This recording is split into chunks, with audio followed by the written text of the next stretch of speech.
bavandimwe nkunda Yesu Kristo akuzwe, murakaza neza nanone kuri iyi gahunda Imana ikomeje kuduha kugira ngo dukomeze turyoherwe kandi dusange ijambo ryayo. Twageze ku cyumweru cya 29 mu byumweru bisanzwe by'umwaka wa Kiliziya, umwaka A. Uyu munsi Yesu ntabwo arimo yaduciriye umugani nko mu byumweru bishize, ahubwo uyu munsi turabona abafarisayi bakorera Yesu inama yo kumugambanira. Bari baragerageje kumufatira mu byarebanaga n'umuryango w'Abayahudi, ariko ubu ngubu kuko bitabashobokeye, ubu ngubu barashaka kumufatira ku birebana n'ubutegetsi bw'umwami w'abami w'Abanyaroma wategekaga nyine iki gihugu cyo mu butaka butagatifu cya Israeli.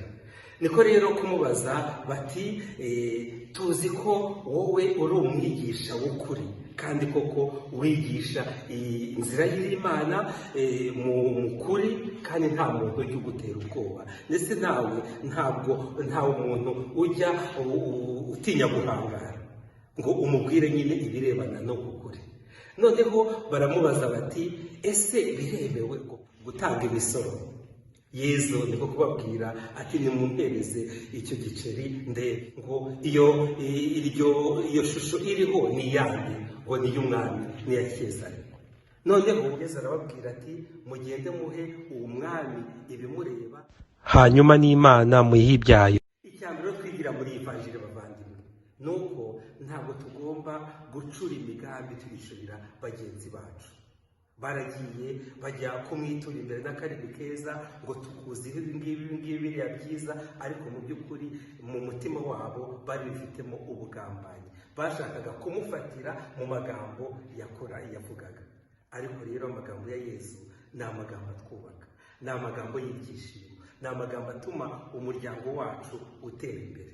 Natwe rero twibuke yuko Imana ireba mu mutima wacu, bityo ubwo tuzi ko Imana ireba mu mutima wacu, tureke twirebere, hanyuma natwe twemere tuyiture ibyacu byose, tuyiture ubuzima bwacu bwose, ndetse tuyiture n'ubuzima bw'abandi, aho kugira ngo tubacire imanza, ahubwo tubasabire, tubatura Imana.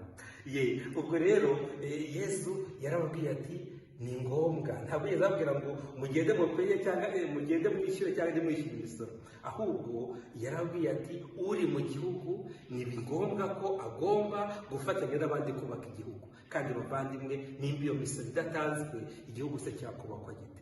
Turi mu gihe cya COVID-19, nimba tudatanze imisoro ngo ibitaro byubakwe, imihanda yubakwe, igihugu cyacu cyatera imbere gute? Ni ngombwa gutanga imisoro.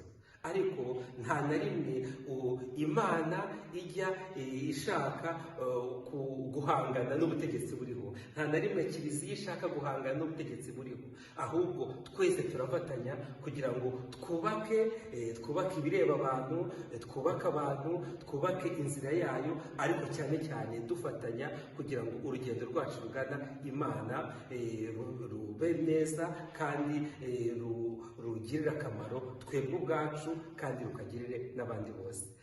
Nk'uko bisanzwe rero mugende murebe muri Bibiliya zanyu ivanjiri uko yanditswe na Matayo, umutwe wa 22 kuva ku murongo wa 15 kugeza ku 21.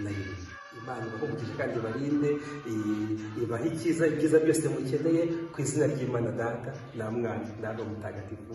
Amen. Icyumweru cyiza.